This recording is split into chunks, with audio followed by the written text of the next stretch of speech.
আগামী দিনে মুর্শিদাবাদের মানুষ এদের গায়ে থুতো দেওয়া উচিত, থুতো মারা উচিত, আর পচা ডিম ছুঁড়ে মারা উচিত এদেরকে, যাতে বাড়ি থেকে বেড়াতে এরা লজ্জা পায়, ভয় পায় বা বাড়ি থেকে বেড়াতে না পারে। তৃণমূল কংগ্রেস 4 মের আগে পর্যন্ত মমতা ব্যানার্জির নেতৃত্বে, তার ভাইপো অভিষেক বন্দ্যোপাধ্যায়ের নেতৃত্বে বাংলার মানুষের সঙ্গে যে মিথ্যাচার, প্রতারণা, তোলাবাজি এবং লিডারশিপ, জেলায় জেলায় লিডারশিপ করতে গিয়ে, জনপ্রতিনিধির টিকিট বন্টন করতে গিয়ে যেভাবে আইপ্যাককে ব্যবহার করে কোটি কোটি টাকা লুটেছে গত 15 বছরের ক্ষমতায় আসার পর, তাই আজকে দিকে দিকে পরাজিত টিএমসির নেতারা তারা অ্যারেস্ট হচ্ছে। জনমানুষের সামনে গেলে অ্যারেস্টের পরেও যখন কোর্টে নিয়ে যাচ্ছে, তখনও তাদের বিরুদ্ধে মানুষের ক্ষোভ, ডিম ছুটছে, তাদের বিরুদ্ধে স্লোগান দিচ্ছে, ইত্যাদি ইত্যাদি। আজকে মানুষ তাদের ধিক্কার জানাচ্ছে বা তাদের বিরোধিতা করছে। এবার এই যার কথা বললেন, সাংসদ আবু তাহের, খলিলুর রহমান, ইউসুফ পাঠান, এরা গত 2019 খলিলুর এবং আবু তাহের এমপি হয়েছিল, আবার 24-এও এমপি হয়েছে, আর ইউসুফ পাঠান প্রথম 24-এ এমপি হয়েছে।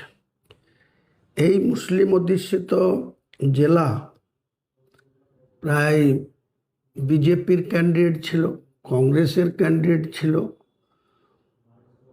অধিকাংশ হিন্দু ভোট কিন্তু বিজেপির দিকে, ওই জঙ্গিপুর বলুন, মুর্শিদাবাদ বলুন, বহরমপুর বলুন, বিজেপির প্রার্থীরা পেয়েছিল হিন্দু ভোট, এবং কিছু কংগ্রেসও পেয়েছিল।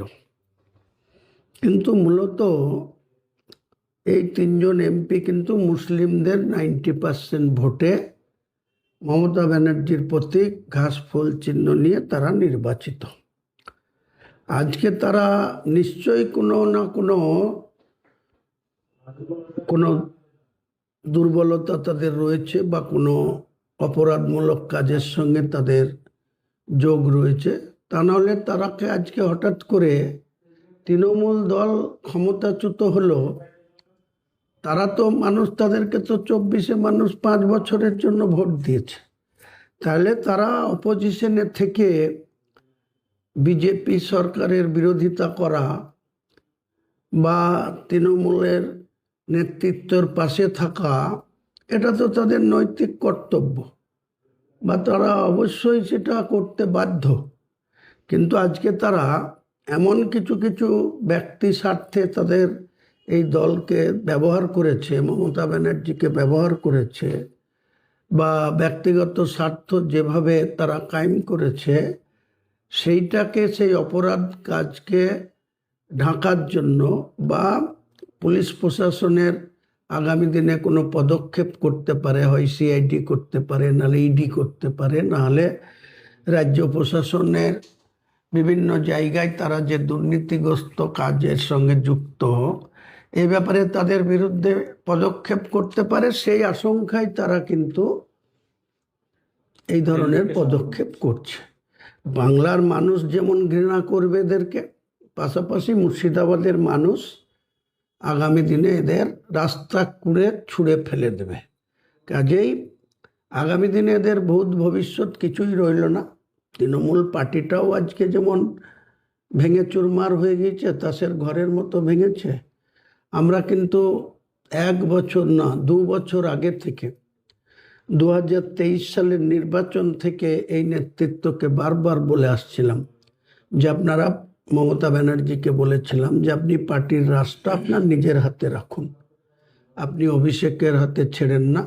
আর অভিষেক আবার আইপ্যাক নামক এক সংস্থাকে নিয়ে এসে যেভাবে নির্বিচারে পঞ্চায়েতের টিকিট বন্টন করতে গিয়ে টাকা, এমএলএর টিকিট বন্টন করতে গিয়ে টাকা, এমপির টিকিট বন্টন করতে গিয়ে টাকা, সবার টিকিট বন্টন করতে গিয়ে টাকা, টাকা ছাড়া এদের কোনো ব্যাপারই ছিল না। আজকে বুঝতে পারছে মমতা ব্যানার্জি যে কাদের নিয়ে তিনি দলটা করেছিলেন, আর নিজের দল তার রাস অভিষেক বন্দ্যোপাধ্যায়ের হাতে ছেড়ে দিয়ে আজকে তার করুণ পরিণতি বাংলার মানুষ দেখছে। তাই মুর্শিদাবাদের মানুষকে বলবো, এই যে গদ্দাররা আজকে বিজেপির কেন্দ্রীয় মন্ত্রী ভূপেন্দ্র যাদবের বাড়িতে গিয়ে তাদের যে আসল স্বরূপ, তাদের যে ভেতরের যে নোংরামি, সেটার আজকে ওপেন করছে।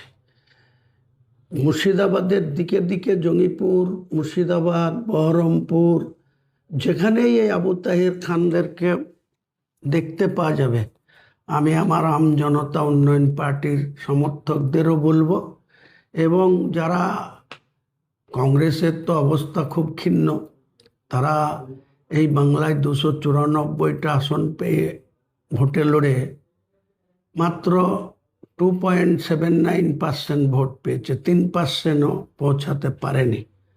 তাদেরও যারা সমর্থক আছে তারাও যেন এই নিকৃষ্ট ব্যক্তিদের বিরুদ্ধে প্রতিবাদ করে, এবং তাদের বিরুদ্ধে এরকম যেরকম সোনারপুরে গিয়ে অভিষেক বন্দ্যোপাধ্যায়কে আহত হতে হয়েছিল, দিকে দিকে যেমন আজকে তৃণমূলের যারা গুন্ডা বদমাইশি, তোলাবাজি, টাকা লুটের দিকে ছিল, শওকত মোল্লা অ্যারেস্ট হয়েছে, জাহাঙ্গীর খান অ্যারেস্ট হয়েছে, ওদিকে বিধাননগরের চেয়ারম্যান উনি সব্যসাচী দত্ত, উনি অ্যারেস্ট হয়েছেন। কি বলবো, কাউন্সিলররা অ্যারেস্ট হচ্ছেন। কাজেই আমি মনে করি যে বর্তমান যে সরকারটা আছে, নিশ্চয়ই তাদের বিরুদ্ধে কোনো স্পেসিফিক প্রশাসনের কাছে অভিযোগ আছে, তাদের দুর্নীতির খতিয়ান আছে, তা নাহলে পুলিশ সবাইকে অ্যারেস্ট করছে না, অ্যারেস্ট করছে। আর সেই অ্যারেস্টের ভয়ে বা বিজেপির প্রশাসনিক ছত্রছায়ায় থাকতে চেয়ে আজকে এরা মুর্শিদাবাদের সাধারণ মানুষের সঙ্গে বিশ্বাসঘাতকতা করেছে, বেইমানি করেছে। তৃণমূল কংগ্রেসের নেত্রীর সঙ্গে তো করেছেই, বাকি কিন্তু সাধারণ মানুষের সঙ্গেও এই তিনজন ব্যক্তি কিন্তু বিশ্বাসঘাতকতা করেছে। দুর্নীতি কি ধামাচাপা দেওয়ার জন্য কি? হ্যাঁ, এ ব্যক্তিগত দুর্নীতিতে ডুবে ছিল, বা এরা একজন মেম্বার অফ পার্লামেন্টের যে ধরনের মর্যাদা, বা দিল্লিতে গিয়ে যে ধরনের তাদের সংসদে বক্তব্য রাখা, বা তার কনস্টিটিউশনের জন্য বা মুর্শিদাবাদবাসীর জন্য কি, বর্ডার এলাকার সমস্যার জন্য কি, অন্যান্য ভাঙনের বিষয় নিয়ে কোনো কিছু এদেরকে সেইভাবে সোচ্চার হতে দেখা যায়নি। তাহলে এদের কোথায় সমস্যা? তাহলে আজকে তৃণমূল কংগ্রেস ক্ষমতায় নেই বলে হঠাৎ করে তারা বিজেপির মতো একটা সাম্প্রদায়িক দলের ছত্রছায়ায় চলে যাচ্ছে। তাহলে এদেরকে তো আগামী দিনে মুর্শিদাবাদের মানুষ এদের গায়ে থুতো দেওয়া উচিত, থুতো মারা উচিত, আর পচা ডিম ছুঁড়ে মারা উচিত এদেরকে, যাতে বাড়ি থেকে বেড়াতে এরা লজ্জা পায়, ভয় পায়, বা বাড়ি থেকে বেড়াতে না পারে।